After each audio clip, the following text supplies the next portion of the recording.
नमस्कार दोस्तों, मैं लोकेश यादव स्वागत करता हूं आप सभी का अपने YouTube चैनल VRB एजुकेशन पर। तो आप सभी के लिए जो हमने स्टैटिक जीके की क्लास स्टार्ट की हुई है उसी में आप सभी का फिर से स्वागत है। और जैसा कि आप सबके सामने वादा किया था कि पूरी की पूरी स्टैटिक जीके क्लास से जीके की हो, जहाँ तक संभव होगा पूरा का पूरा थ्योरी वाली क्लासेज आपके सामने लाऊंगा और फिर MCQ की क्लासेज भी आपके लिए लाई जाएंगी।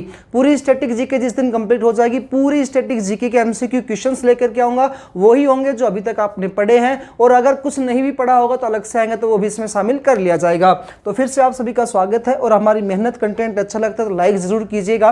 बहुत सारे बच्चे क्लासेस को पूरा देख रहे हैं, अच्छे से रेगुलर देख रहे हैं। और बेटा लाइक भी करो, साथ साथ अपने उन दोस्तों के साथ शेयर करो जिनको अभी रियल में इन क्लासेस के लिए बहुत ज़्यादा ज़रूरत है। तो आपके अभी कॉम्पिटिटिव एग्जाम्स के लिए बहुत ज़्यादा इंपॉर्टेंट रहने वाला स्टैटिक जीके का। हर पेपर में स्टैटिक जीके आती है, रेलवे हो, चाहे दिल्ली पुलिस हो, चाहे SSC GD हो, चाहे कोई भी अदर स्टेट की भर्ती हो, इसमें स्टैटिक जीके का बड़ा ही रोल रहने वाला है। अभी राजस्थान सरकार के द्वारा विभिन्न टीचर की भर्ती या अभी कैलेंडर जारी किया गया RPSC के द्वारा, उनमें बहुत सारी भर्तियों का नोटिफिकेशन आ चुका है। उसमें अब की बार आप देखना कि स्टैटिक जीके का बड़ा ही रोल रहेगा इंडिया जीके के अंतर्गत। तो आप वो क्लासेस भी जरूर देखते चलिएगा। तो स्टार्ट करते हैं आज का नया टॉपिक आपका, विदाउट आपका टाइम वेस्ट किए हुए। टॉपिक का नाम आता है रक्षा प्रौद्योगिकी। रक्षा प्रौद्योगिकी। इससे पहले बच्चा एक टॉपिक आया था अनुसंधान में संगठन, उसमें मैंने बहुत सारे अनुसंधान संगठन कहाँ पर स्थित है जिससे पूछे जाते हैं वो करवाया था। एक नया टॉपिक आता है रक्षा प्रौद्योगिकी। इसके अंतर्गत मैं आपको दो टॉपिक क्लियर कराऊंगे। एक बच्चा इसमें आता है इसरो और एक आएगा फिर इसमें DRDO। तो लगभग पेपर में अपने क्वेश्चन से इन्हीं में से पूछा जाएगा। तो इस वाली वीडियो में इन दोनों को अपन को कवर करना है। स्टार्ट करते हैं इसरो को लेकर के। बच्चा पहले स्टार्टिंग क्या होती, पहले इसरो नहीं हुआ करता था। इसरो से पहले एक नई कमेटी, एक नई पहले संस्था हुआ करती थी, उसका नाम था INSRC। तो उसका नाम था भारतीय राष्ट्रीय अंतरिक्ष अनुसंधान समिति। तो वहां से स्टार्ट करते हैं। बाकी पढ़ाऊंगा दो ही, इसरो इसमें DRDO को। लेकिन पहले इसरो की स्थापना ना होकर के भारत में किसकी स्थापना हुई थी इसमें, तो भारत में अंतरिक्ष अनुसंधान के लिए कौन कार्य करता है, इसरो करता है। जबकि रक्षा संबंधी कार्य कौन करता है, इसमें DRDO करता है। ठीक है, तो रक्षा संबंधी जैसे अग्नि मिसाइल बनाई, पृथ्वी मिसाइल बनाई, तो ये मिसाइल वगैरह बनाने काम कौन सा करता है, DRDO करता है। खुद भी अपने देश के लिए भी करता है और अन्य देशों को भी भेजता भी है बच्चा। ठीक है जी, तो इसमें अपन पॉइंट लेते हैं। पहला, भारत में तो सबसे पहले क्या बना था, या इसरो से पहले यहाँ पर अंतरिक्ष कुछ और बना था, उसका नाम था भारतीय राष्ट्रीय अंतरिक्ष अनुसंधान समिति। भारतीय राष्ट्रीय अंतरिक्ष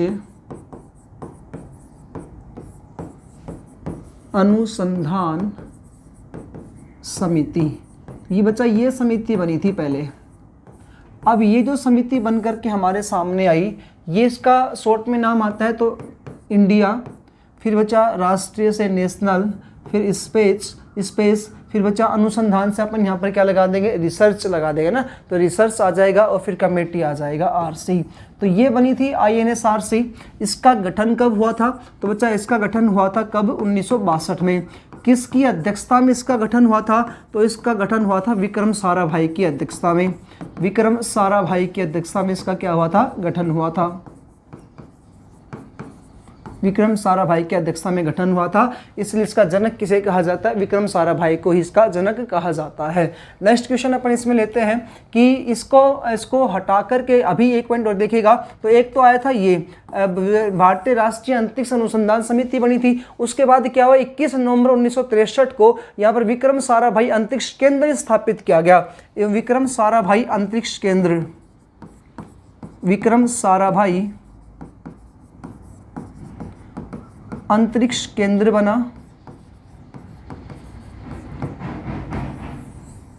ये कब बना, तो इसका गठन हुआ था 21 नवंबर 1963 को।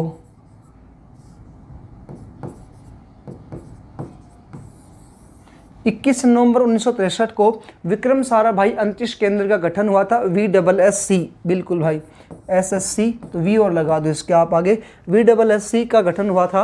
अब ये क्या करता था, प्रक्षेपण केंद्र हुआ करता था, थुम्बा प्रक्षेपण केंद्र तिरुवनंतपुरम में स्थापित किया गया। तो इसके तहत क्या हुआ, थुम्बा प्रक्षेपण केंद्र स्थापित हुआ, थुम्बा प्रक्षेपण केंद्र बना। अब ये पूछेगा कहाँ पर है ये, तो तिरुवनंतपुरम में था। तो कंटिन्यू हमने देखा है, पहले 1962 में किसकी स्थापना हुई, भारतीय राष्ट्रीय अंतरिक्ष अनुसंधान समिति की हुई, फिर 1963 में किसकी स्थापना हुई, VSSC की स्थापना हुई, विक्रम साराभाई अंतरिक्ष केंद्र की स्थापना हुई। लेकिन इसको हटा करके पुनर्गठन किया गया, इसको हटा दिया गया और पुनर्गठन हुआ। पुनर्गठन क्या बना दिया गया, इसरो बना दिया गया। ये अलग चीज़ है, वो अलग है, ये अलग है भाई। पुनर्गठन हुआ, अब क्या बन गया, इसरो बन गया, इंडियन स्पेस रिसर्च ऑर्गेनाइजेशन, है ना, भारतीय अंतरिक्ष अनुसंधान संगठन ये बना। बच्चा इसका पुनर्गठन करके किया गया था। तो इसरो का गठन कब होगा, तो इसका गठन होगा 15 अगस्त 1969 को इसका क्या हुआ था, गठन हुआ था। अब इसके समय अध्यक्ष कौन थे, तो इसके अध्यक्ष भी विक्रम साराभाई थे। तो इसरो के जनक या पिता किसे कहा जाता है, विक्रम साराभाई को कहा जाता है। और यदि आपसे पूछ ले यहाँ पर भारतीय राष्ट्रीय अंतरिक्ष अनुसंधान समिति का जनक भी किसे कहते हैं, तो इसका भी सही आंसर क्या होगा यहाँ पर, तो विक्रम साराभाई ही होगा। यहाँ पर भी पूछ ले VSSC के भी अध्यक्ष जनक किसे कहा जाता है, तो इसका सही आंसर क्या आएगा, फिर विक्रम साराभाई। अंतर देखते हुए चलेगा, आराम से आपको याद हो जाएगा। इसरो जो बना बच्चा, इसका हेडक्वार्टर कहाँ पे स्थित है, तो इसका जो मुख्यालय आया था वो कहाँ पर है, तो इसका मुख्यालय आता है बेंगलुरु, कर्नाटक में इसका मुख्यालय है। बेंगलुरु कर्नाटक में इसका क्या है, मुख्यालय है। एक क्वेश्चन और पूछेगा, जो इसरो बनकर के हमारे सामने आया था, इस इसरो जो है इसके वर्तमान अध्यक्ष कौन है, तो वो तो प्रथम अध्यक्ष थे, फर्स्ट अध्यक्ष थे उस समय। और वर्तमान इसके अध्यक्ष कौन आते हैं, तो वर्तमान अध्यक्ष का नाम आप कमेंट बॉक्स में यदि चाहो तो बता सकते हैं, और यदि नहीं आता है तो फिर मैं बता ही देता हूं। इसके आते हैं S सोमनाथ, कई बार पूछा गया हुआ क्वेश्चन है। इनसे पहले कौन थे, तो के सिवान थे। पहले कौन थे, के सिवान थे। अब की बार कौन है यहाँ पर, S सोमनाथ अपने वर्तमान में क्या है, इसरो के अध्यक्ष है। तो पॉइंट अपना रहने वाला है इसरो। इसरो से पहले एक समिति बनी थी, ये बनी थी, उससे पहले एक दूसरी ये बनी थी, तो कंटिन्यू ये थे। या इसको हटा करके इसका पुनर्गठन करके क्या कर दिया गया, इसरो कर दिया गया था। इसरो का जो कार्य होता है क्या होता है, अंतरिक्ष विज्ञान अनुसंधान और ग्रहों के बारे में शोध करना। तो इसका कार्य और लिख लेते हैं यहां पर अपन, अंतरिक्ष विज्ञान अनुसंधान और ग्रहों की खोज करना या उपग्रह वगैरह स्थापित करना, ये इसका क्या होता है, कार्य होता है। क्लियर है भाई पॉइंट यहाँ तक। तो अब जो इसरो बना, इसमें क्या हुआ कि 1973 में एक विभाग बना, एक अंतरिक्ष विभाग बना और एक अंतरिक्ष आयोग बना 1973 में। तो इसरो, ये हेडिंग बता ही दिया कैसे बना है। अब इसरो में क्या हुआ, 1973 में दो विभाग बने, एक तो बना अंतरिक्ष विभाग और दूसरा बना था अंतरिक्ष आयोग। कुछ अंतर नहीं है, बस आयोग और विभाग का अंतर है। तो अंतरिक्ष विभाग बना 1973 में, और फिर क्या बना यहाँ पर 1973 में अंतरिक्ष आयोग बना। अंतरिक्ष विभाग बना और दूसरा कौन सा बना, अंतरिक्ष आयोग बना। इसी इसरो में फिर क्या हुआ कि प्रक्षेपण केंद्र स्थापित किया गया। प्रक्षेपण केंद्र यानी कि मिसाइल रॉकेट वगैरह जहां से छोड़े जाते हैं वो प्रक्षेपण केंद्र। तो प्रक्षेपण केंद्र कौन सा बना, श्रीहरिकोटा द्वीप। प्रक्षेपण केंद्र कौन सा स्थित है, तो श्रीहरिकोटा द्वीप है, ये इसका प्रक्षेपण केंद्र है। ये कहाँ पर स्थित है, तो नेल्लोर जिला आता है आंध्र प्रदेश में, वहां पर इसकी स्थापना की गई थी। श्रीहरिकोटा द्वीप कहाँ पर है, ये भी एसएससी ने कई बार क्वेश्चन पूछा गया है। तो नेल्लोर जिला, और नेल्लोर जिला कहाँ पर है, आंध्र प्रदेश में। या श्रीहरिकोटा द्वीप कहाँ पर स्थित है, आंध्र प्रदेश में ये स्थित है, नेल्लोर जिले में ये स्थित है। ठीक है जी। इसके अलावा इसका गठन कब हुआ था, तो 1969 में इसका गठन हुआ था। अब है सैटेलाइट लॉन्चिंग, ये था प्रक्षेपण केंद्र। अगला पॉइंट आता है सैटेलाइट लॉन्चिंग कहाँ से की जाती है, तो ये कहाँ से की जाती है, तो एक द्वीप है उड़ीसा में, उसका नाम है व्हीलर द्वीप। जिसका नाम नरेंद्र मोदी सरकार के द्वारा कर दिया गया है, डॉक्टर एपीजे अब्दुल कलाम द्वीप।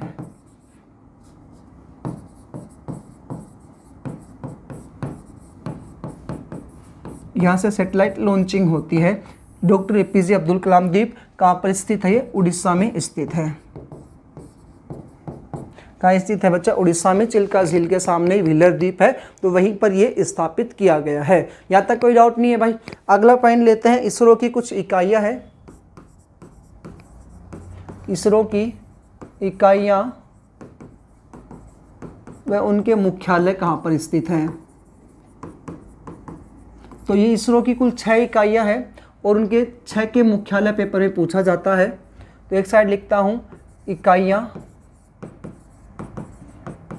और दूसरी साइड आते हैं इनके मुख्यालय। मतलब जैसे पूछेगा कि इसका स्थान कहाँ पर आता है, जैसे आ जाएगा यहाँ पर तिरुवनंतपुरम में कौन सा आता है, राष्ट्रीय दूर संवेदी कौन सा है, ये ऐसे क्वेश्चन पूछा है। राष्ट्रीय दूर संस्थान कौन सा आता है, अलग अलग इसमें पूछे जाते हैं। VSSC कई बार आ चुका नाम, विक्रम साराभाई स्पेस ऑर्गेनाइजेशन, इसका ये इकाई है। इसका मुख्यालय कहाँ पर आता है? तो तिरुवनंतपुरम में इसका क्या है? मुख्यालय है।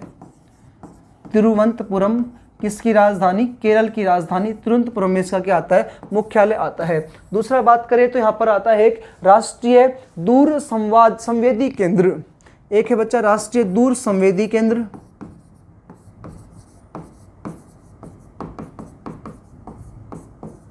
दूसरी इकाई आती है इसकी राष्ट्रीय दूर संवेदी केंद्र, जिसका मुख्यालय आता है हैदराबाद में।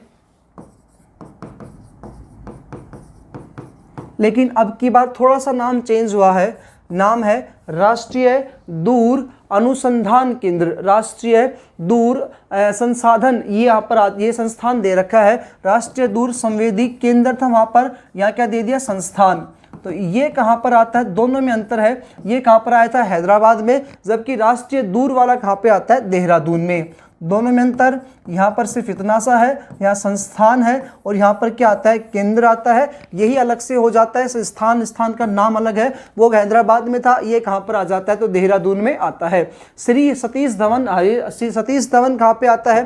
तो सतीश धवन अंतरिक्ष केंद्र, अभी इससे पर पीछे पड़ा था, तो सतीश धवन अंतरिक्ष केंद्र कहाँ पर? इसका एक इकाई है सतीश धवन अंतरिक्ष केंद्र, श्रीहरिकोटा द्वीप पर, नेल्लोर जिले आंध्र प्रदेश में स्थित है। तो श्री सतीश धवन अंतरिक्ष केंद्र कहाँ पे आता है?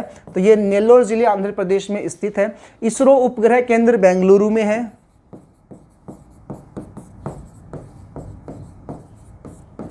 इसरो उपग्रह केंद्र बेंगलुरु में है, बेंगलुरु में है। और एक इसमें बच्चा आते हैं राष्ट्रीय दूर संवेदी हो गया है, VSC हो गया, सतीश धवन हो गया, इसरो उपग्रह हो गया, अंतर्राष्ट्रीय अंतरिक्ष उपयोग केंद्र और बच गया, संवेदी केंद्र हो गया, संवेदी संस्थान बिल्कुल, और एक बचा इसमें उपयोग केंद्र, इसरो उपयोग केंद्र, ये भी कहाँ पर स्थित है? तो बेंगलुरु में ये स्थित है। उपयोग केंद्र उपग्रह केंद्र ना, बेंगलुरु नहीं, अहमदाबाद में स्थित है। बेंगलुरु में उपग्रह केंद्र और इसमें आयोग केंद्र, हाँ उपग्रह केंद्र बेंगलुरु में और उपयोग केंद्र कहाँ पर आता है? अहमदाबाद में आता है। तो इसरो की कितनी इकाइयाँ हैं? 6 इकाइयाँ हैं। सबसे इंपॉर्टेंट इकाई VSSC, तो ये आती है Vikram Sarabhai space organization committee है, तिरुवनंतपुरम में स्थित है। राष्ट्रीय दूर संवेदी केंद्र पूछे हैदराबाद में, और राष्ट्रीय दूर संवेदी संस्थान पूछे तो देहरादून में स्थित है। सतीश धवन अंतरिक्ष केंद्र श्रीहरिकोटा द्वीप पर है। इसरो उपग्रह केंद्र बेंगलुरु में है और इसरो उपयोग केंद्र कहाँ पे आता है? तो अहमदाबाद में स्थित है। नेक्स्ट लेते हैं, इनसे संबंधित नेक्स्ट पॉइंट आता है विश्व में अंतरिक्ष में विचरण करने वाले प्रथम व्यक्ति, विश्व में अंतरिक्ष में विचरण यानी घूमने वाले प्रथम व्यक्ति,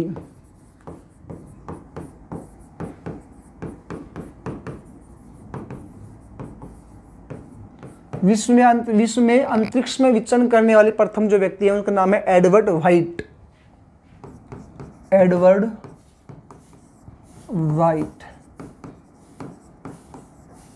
एडवर्ड वाइट।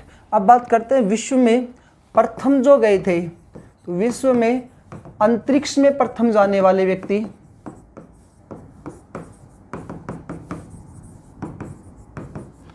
प्रथम जाने वाले व्यक्ति, इनका नाम है यूरी गागरिन। रूस से थे, 1961 में यहां पर पहुंचे थे। यूरी गागरिन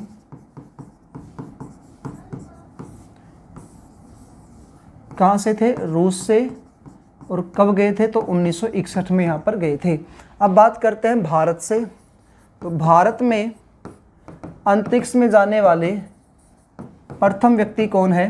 तो इसका सही आंसर होगा राकेश शर्मा। राकेश शर्मा भारत से थे, तो ये भारतीय मूल के हैं। तो ये राकेश शर्मा भारत के हैं जो यहाँ पर पहुँचे थे। अब इनकी तारीख और पूछेगा कब पहुँचे। 3 अप्रैल 1984 को यहाँ पर पहुँचे थे, लेकिन ये 139वें हैं जो अंतरिक्ष में यात्री है जो यहाँ पर जाने वाले हैं। ठीक है जी। तो राकेश शर्मा जो है ये कब पहुँचे थे? 3 अप्रैल 1984 को पहुँचे थे। 11 अप्रैल 1984 को वापस आ गए थे। ये राकेश शर्मा 139वें भारतीय हैं, 139वें अंतरिक्ष में जाने वाले यात्री और प्रथम भारतीय हैं। अंतरिक्ष में जाने वाले यात्री हैं।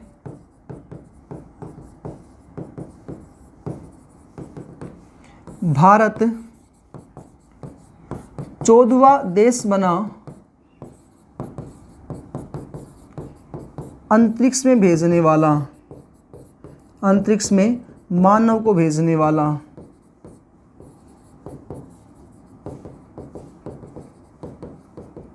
चौदहवां देश बना अंतरिक्ष से मानव को भेजने वाला। और राकेश शर्मा 139वें थे जो अंतरिक्ष में गए थे। तो ये 139वें यात्री होते जो यहाँ पर पहुंचे थे। अब ये गए थे उस समय इनका यहाँ पर सोयूज T11 नाम का यहाँ पर प्रक्षेपण यान था। इसका भी कई बार पूछा गया है। तो प्रक्षेपण यान जिससे गए थे ये, उसका नाम है सोयूज T11। इससे यहाँ पर ये पहुंचे थे। सोयूज T11 से राकेश शर्मा जो है प्रक्षेपण यान से यहाँ पर पहुंचे थे। ठीक है जी। तो ये हमने बात की है। अब बात करते हैं महिलाओं की। तो विश्व में प्रथम महिला, विश्व में अंतरिक्ष में जाने वाली प्रथम महिला,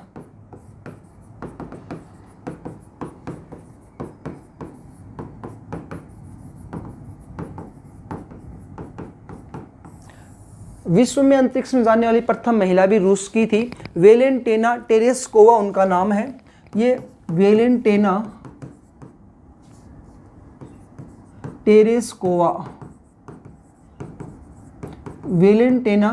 टेरेस्कोवा ये विश्व में प्रथम महिला है जो यहाँ पर पहुंची थी। रूस की थी, 1963 में ये गई थी। वो 1961 में गए थे, ये कब गई है? 1963 में गए हैं। यूरी गागरिन जो है वो कब गए थे? 1961 में। और वेलेंटिना टेरेस्कोवा कब गई है? 1963 में। राकेश शर्मा कब गए हैं? 1984 में। अब बात करते हैं भारत की प्रथम महिला। तो भारत में अंतरिक्ष में जाने वाली प्रथम महिला कल्पना चावला। ये गई 1997 में। भारत में जो व्यक्ति हैं प्रथम जो गए थे राकेश शर्मा 1984 में गए थे। भारतीय मूल की है कल्पना चावला, लेकिन ये अमेरिका की वहाँ पर जो नासा है उसमें सम्मिलित होकर गई थी। तो अमेरिका या नासा में शामिल होकर के यहाँ पर पहुँची, लेकिन भारतीय मूल की थी। यहाँ पर जो इनको लेके गया था, जो इनको प्रक्षेपण यान था,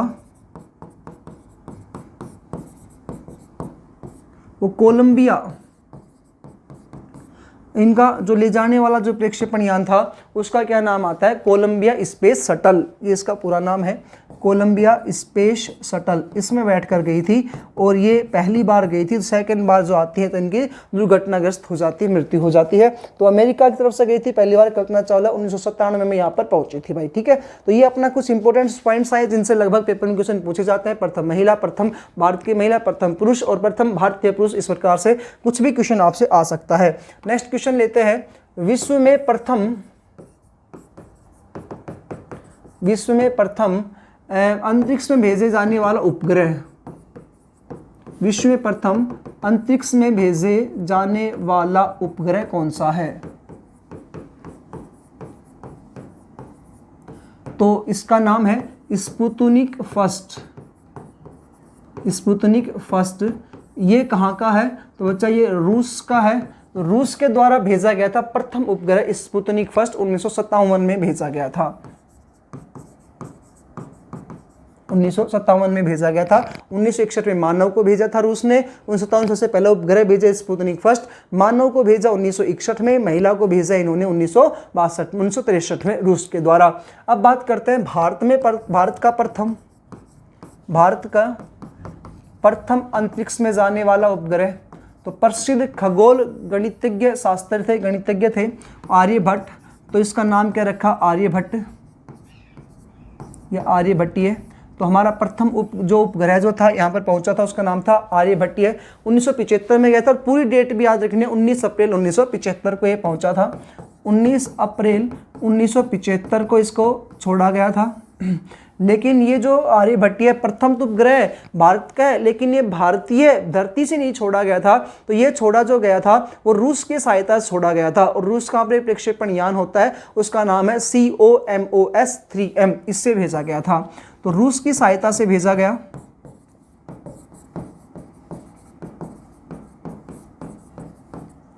और रूस में जो यहाँ पर रॉकेट जो इनको ले जाने वाला था उपग्रह को, उसका नाम था COSMOS-3M। तो इससे जो है आर्यभट्ट को भेजा गया था। यह भारत का प्रथम उपग्रह आर्यभट्टीय और प्रसिद्ध गणितज्ञ आर्यभट्ट के नाम पर इसका नाम पड़ता है, आर्यभट्टीय। ठीक है। उसके बाद बच्चा बात करते हैं दूसरा। अब आता है भारत का प्रथम, या ये तो हो गया भारत का प्रथम। भारत का दूसरा है रोहिणी। लेकिन यह भारत जो है ना, भारत का वह है जो भारतीय धरती से भेजा गया था। तो भारत की धरती से भेजे जाने वाला प्रथम उपग्रह, भारत की धरती से भेजे जाने वाला प्रथम उपग्रह यदि पूछता है तो वो कौन सा आ जाता है? आपका रोहिणी। कहां से भेजा गया था? श्रीहरिकोटा द्वीप से भेजा गया। आर्यभट्ट रूस की सहायता से भेजा था। COSMOS-3M की सहायता से भेजा गया था। यह श्रीहरिकोटा द्वीप से भेजा गया। किस तारीख को भेजा गया? 18 जुलाई 1980 को भेजा गया। तो 18 जुलाई 1980 को भेजा गया। श्रीहरिकोटा द्वीप से इसका प्रक्षेपण किया गया था। ये जो रोहिणी है इसके बारे में बताया है मैंने। इसका यहाँ पर ये था कि यह भारत का प्रथम है, दो भारतीय भूमि से भेजे जाने वाला प्रथम उपग्रह था। ठीक है जी। उसके बाद बात करते हैं अपन एप्पल। यह भारत का प्रथम संचार उपग्रह है, भारत का फर्स्ट संचार उपग्रह। आप जो क्लासेस देख रहे हैं मेरे ख्याल से उन सबको पता चल गया कि इस क्लास में कितना दम है भाई। इतने क्वेश्चन पूछे जाते हैं इस क्लास में, जो सारे के सारे आपके सामने यहाँ पर लेकर के आया हूँ। भारत का प्रथम संचार उपग्रह कौन सा? एप्पल है। लेकिन ये भारत की सहायता से भारत ने नहीं भेजा। ये जो भेजा था फ्रेंच गुयाना के यहाँ से भेजा गया था। तो फ्रेंच गुयाना से भेजा गया था।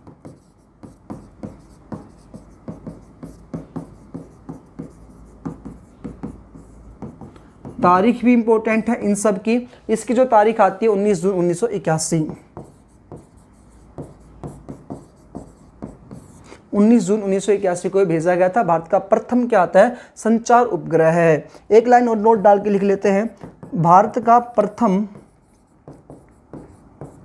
शैक्षिक उपग्रह कौन सा है?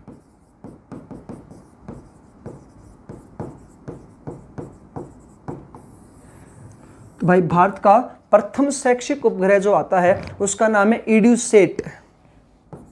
EDUSAT। तो EDUSAT जो है ये भारत का कैसा है? प्रथम उपग्रह है जो शैक्षिक उपग्रह, शिक्षा से संबंधित कार्य करने वाला उपग्रह, जिसे GSLAT-3 के नाम से भी जाना जाता है। बाकी आपको EDUSAT नाम ही याद रखना है, ज़्यादा पेपर में यही पूछा जाता है भाई। ठीक है। अब जो हमारे इसरो है इसके द्वारा आप जानते हो कि चंद्रयान 3 तक यानी 3 चंद्रयान भेजे गए हैं और एक मंगलयान फर्स्ट भेजा गया है। तो उनसे रिलेटेड भी कई बार क्वेश्चन पूछे गए हैं, तो उनको भी देख लेते हैं। चंद्रयान फर्स्ट तारीख इंपॉर्टेंट है और इसमें कुछ काम थे वो भी देख लेते हैं। दूसरा आता है चंद्रयान सेकेंड। आप यकीन मानिएगा क्वेश्चन आपको एज इट इज पेपर में मिलेंगे। तो क्लासेस कंटिन्यू देखिएगा, दोस्तों के साथ शेयर कर दीजिएगा और बोलेगा कि VRB एजुकेशन वह चैनल है जो आपको पूरा का पूरा कंटेंट जो है निःशुल्क यूट्यूब पर उपलब्ध करवा रहा है। सारी की सारी क्लासेस देगा बिना आपको संकोच किए हुए। तो बच्चा 22 अक्टूबर 2008 को चंद्रयान फर्स्ट जो है यह भेजा गया था प्रथम। तो प्रथम जो है अपना चंद्रमा के मिशन पर भेजा गया, प्रथम कौन सा आता है, चंद्रयान फर्स्ट आता है। कब भेजा गया था, 22 अक्टूबर 2008 को ये भेजा गया था। दूसरा जो भेजा गया है वो 22 जुलाई 2019 को चंद्रयान सेकंड भेजा गया, 22 जुलाई 2019 को चंद्रयान सेकंड भेजा गया। और चंद्रयान 3 तो लगभग सभी को याद ही होगा, यह जो है 19 जुलाई 2023 को यह भेजा गया था, 22 जुलाई और फिर ये आता है 19 जुलाई 2023 को चंद्रयान 3 जो है भेजा गया। अब भेजा कहाँ से जाएगा, तो भेजा जाएगा श्रीहरिकोटा द्वीप से, इसका निस्तारण हुआ था, तो श्रीहरिकोटा द्वीप से भेजा गया था। ये भी कहाँ से जाएगा, तो ये भी श्रीहरिकोटा द्वीप से ही जाएगा।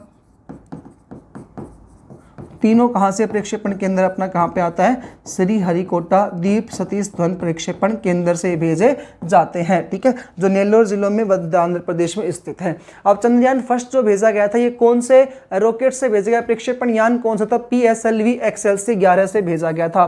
तो इसका प्रक्षेपण यान PSLV XLC 11 है, इससे भेजा गया था चंद्रयान फर्स्ट। ऐसे ही चंद्रयान सेकंड का प्रक्षेपण यान कौन सा है, तो बेटा इसका जो प्रक्षेपण यान आता है फर्स्ट के बाद सेकंड का LVM ना माफ कीजिएगा GSLV M के थर्ड, हाँ GSLV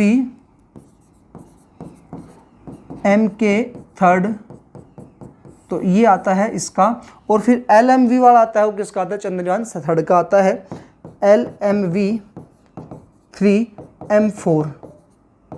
तो ये है आपका चंद्रयान थर्ड का LMV लिख दिया मैंने यहाँ पे LVM, इसका प्रक्षेपण यान है LVM 3M4। इसने चांद पर पानी की मौजूदगी बताई,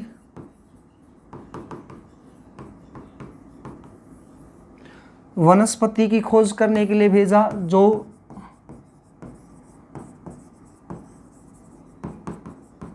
असफल हुआ। चंद्रयान 3 बच्चा इसको दक्षिणी सतह पर उतारा था, दक्षिणी सतह पर सेफ लैंडिंग हुई और प्रथम ऐसा है भारत जिसने दक्षिण सतह पर उतारा है और सेफ लैंडिंग यहाँ से करवाई है, ठीक है जी। तो चंद्रयान फर्स्ट सेकंड थर्ड के बारे में जो पेपर में क्वेश्चन पूछा जाता है वो आपके सामने थे। अब है मंगलयान। मंगलयान प्रथम, अभी सेकंड शायद 2024 के आसपास जा सकता है। मंगलयान प्रथम जो है ये 5 नवंबर 2013 को भेजा गया था, 5 नवंबर 2013 को। कहाँ से भेजा गया, श्रीहरिकोटा द्वीप से भेजा गया। मंगल ग्रह पर, तो मंगल पर प्रथम भारत के द्वारा भेजा गया।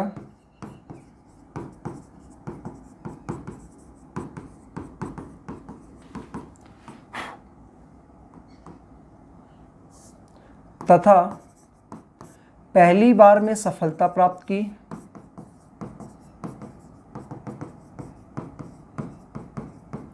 पहली बार में इसने क्या की थी, सफलता प्राप्त की वहाँ पर पहुँचने में, ठीक है। इससे पहले भारत जो था चौथा नंबर देश बना मंगल पर पहुँचने वाला, भारत 4th देश बना। तो इससे पहले कितने गए थे, तो सबसे पहला गया था रूस, दूसरे पे गया अमेरिका, तीसरे पे यूरोपियन संघ और चौथे पे कौन पहुंचा है, यहाँ पर भारत पहुंचा है। तो सबसे पहली बार सफलता प्राप्त की है मंगल पर जाने में, पहली बार भेजा तो पहली बार सफलता प्राप्त हो गई थी यहाँ पर अपने को पहुंचने में। और ये कब पहुंचा था, 24 सितंबर 2014 को ये पहुंचा था। तो 5 नवंबर 2013 को प्रक्षेपण हुआ था और 24 सितंबर 2013 को पहुंचा, 14 को पहुंचा, 24 सितंबर 2014 को यह पहुंचा था मंगलयान फर्स्ट। तो इस प्रकार से आपका जो पॉइंट था ये इसरो को लेकर के हमने डिस्कशन किया है। इसरो इसमें बड़ा इंपॉर्टेंट पॉइंट है। तो ये हमने कहा कि इसमें रक्षा प्रौद्योगिकी में अपन 2 पॉइंट देखेंगे। एक का तो जो नाम आता है वो आता है यहाँ पर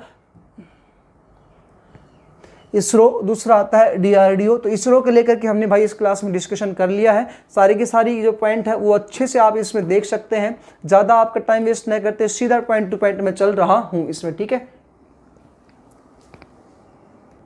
तो ये हमने बात की इसके बारे में, इसरो के बारे में। अब एक इम्पोर्टेंट पॉइंट बचता है कि ये जो इसरो है ना, इस इसरो का मोटो क्या है, इसका उद्देश्य क्या होता है ना। तो मोटो इसका और देख लेते हैं, इसरो का मोटो क्या है। ये कहता है मानव जाति में, देखो जैसे अभी इसके बाद डीआरडीओ पढ़ाऊंगा तो डीआरडीओ का मोटो आएगा, इसका उद्देश्य क्या होता है वो, तो मानव जाति की सेवा में अंतरिक्ष प्रौद्योगिकी इसका उद्देश्य है। मानव जाति की सेवा में अंतरिक्ष प्रौद्योगिकी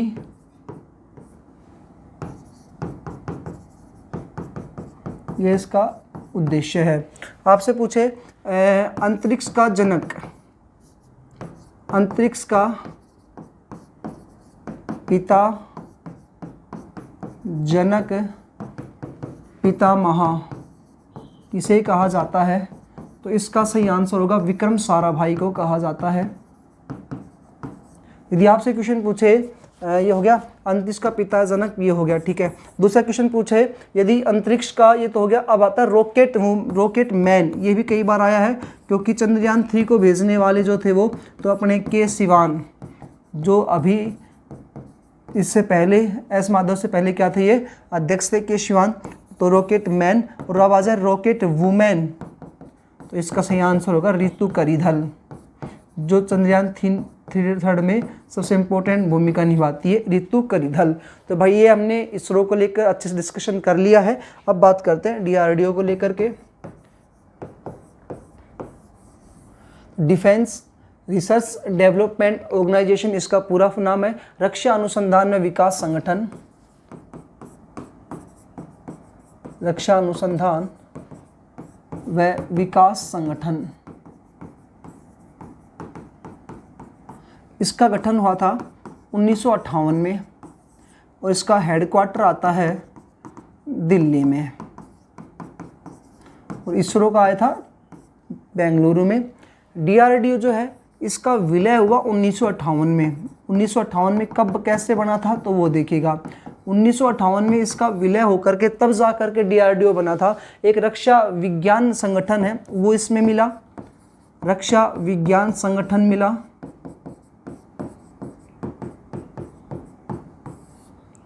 दूसरा हमारा जो आयुध है, आयुध कारखाना है, तकनीकी का व उत्पादन निदेशालय वो इसमें मिला, राष्ट्रीय आयुध, यानी जहाँ पर अपन शस्त्र वगैरह रखते हैं वो, राष्ट्रीय आयुध तकनीकी व निदेशालय वो इसमें मिलाया गया। तब जा कर के फिर ये पूरा बनकर क्या बन गया, डीआरडीओ बन गया। तकनीकी विकास प्रतिष्ठान इसको मिलाया गया, तकनीकी विकास प्रतिष्ठान। इन तीनों को मिलाने के बाद जो बना है ना 1958 में, वो फिर हमारे सामने बनकर कौन आ गया, डीआरडीओ बनकर के आया, जिसका मुख्यालय कहाँ पर स्थित है, तो जिसका मुख्यालय आता है नई दिल्ली में स्थित है भाई, ठीक है। तो डीआरडीओ कब बना, 1958 में मिला। तीन चीज़ों को मिलाकर डीआरडीओ गठन हुआ था। इसका जो मोटो है डीआरडीओ का आदर्श वाक्य है वो क्या है, तो डीआरडीओ का आदर्श वाक्य है बलश्य, ये बल दिखाता है। और किसका बलश्य बचा, तो विज्ञान का, बलस्य मूल विज्ञानम। तो ये कहता है कि बल का जो मूल है विज्ञान है, बलस्य मूल विज्ञानम ही इसका क्या है, आदर्श वाक्य है। और इसरो का आया था मानव जाति की सेवा में प्रौद्योगिकी विकास, उसका आया था। अब डीआरडीओ में जो जो मंत्री कौन होता है, तो इसका जो जिम्मेदारी वाले मंत्री होता है वो यहाँ पर रक्षा मंत्री होगा। और वर्तमान रक्षा मंत्री कौन है, राजनाथ सिंह। तो ये किसके कंट्रोल में आके कार्य करता है, यहाँ पर तो रक्षा मंत्रालय के नियंत्रण में आके कार्य करता है।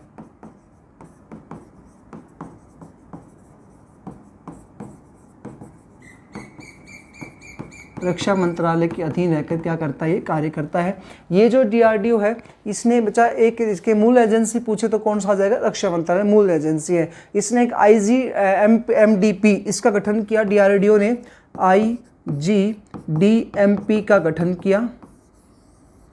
गठन किया और इसको मंजूरी मिली थी 1983 में भारत सरकार के द्वारा। ये जो IGDMP है इसका गठन हुआ डॉक्टर APJ अब्दुल कलाम के द्वारा।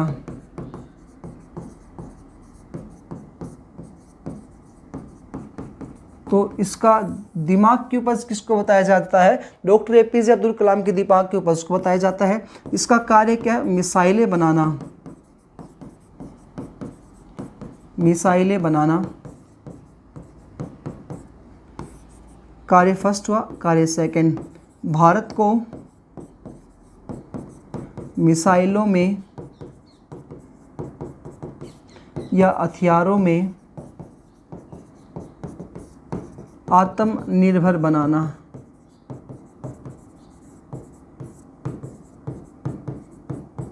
मिसाइलें बनाना या भारत को क्या करना? मिसाइलों या हथियारों में क्या बनाना? आत्मनिर्भर बनाना। इसका क्या होता है? कार्य होता है, जिसे 26 जुलाई 1983 को भारत सरकार ने इसको मंजूरी दे दी कि मिसाइल जो बनाएगा यही बनाएगा। 26 जुलाई 1983 को भारत सरकार ने मंजूरी दी।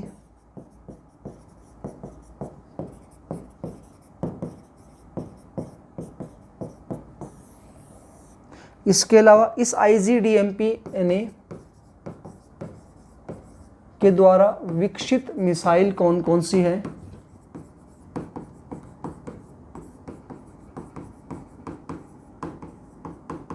तो कई बार आपने सुना होगा अग्नि, आकाश, पृथ्वी, ये कई बार पूछे जाते हैं। तो ये त्रिशूल, ये कई मिसाइलें हैं जो किसने बनाई? ICBM के द्वारा बनाई गई है। ICBM, भाई ये माफ़ करिएगा, ICBM, पीछे भी सही कर लो उसको, ICBM लिख देना, हाँ ICBM।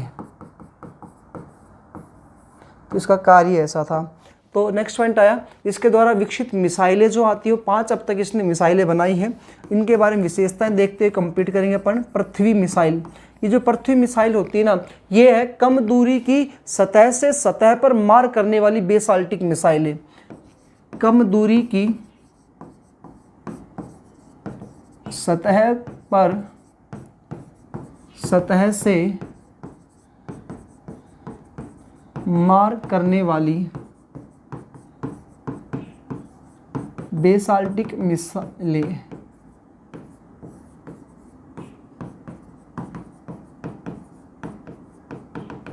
दूसरा इसमें आता है, एक है पृथ्वी, दूसरी बात करते हैं यहाँ पर अग्नि। अग्नि जो है वो मध्यम दूरी की है। ये कम दूरी क्या ही थी, वो कैसे आ जाएगी? मध्यम दूरी की, सेम टू सेम चलेगा बस। वो यहाँ पर अपने क्या लिखना है? मध्यम दूरी की सतह पर सतह से मार करने वाली बेसाल्टिक मिसाइल कौन सी आती है? यहाँ पर अग्नि आती है। तीसरी बच्चा इसमें आती है त्रिशूल। त्रिशूल जो है ये हवा में वार करने वाली है। त्रिशूल कौन सी आती है? हवा में। तो कम दूरी की है, लेकिन ये कम दूरी की सतह से हवा में मार करने वाली, यहाँ हवा आया था या सतह से सतह पर ही आ रहा है बच्चा? सतह से सतह, ठीक है। कम दूरी की सतह से हवा में मार करने वाली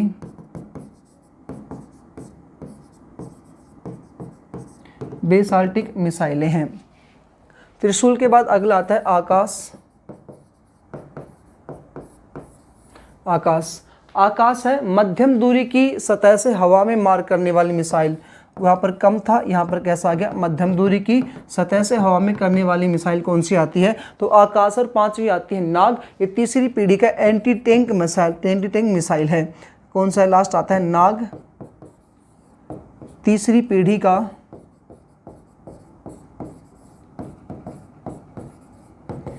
एंटी टैंक मिसाइल है, जो कोई भी मिसाइल यदि दूसरे देशों से आती है तो उसको ख़राब कर देता है, यानी उसको समाप्त कर देता है, नाग।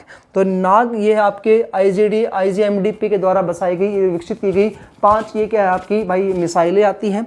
DRDO देखा, इसरो देखा। इस वाली वीडियो में मैंने आपको कंप्लीट जो है वो भारतीय रक्षा अनुप्रौद्योगिकी वाला पार्ट कंप्लीट किया है। इंपॉर्टेंट है, अनेकों बार पेपर में से क्वेश्चन पूछे जाते हैं। वीडियो अच्छी लगे तो लाइक करें, दोस्तों के साथ शेयर करें। मिलते हैं नए वीडियो में। जय हिंद, जय भारत।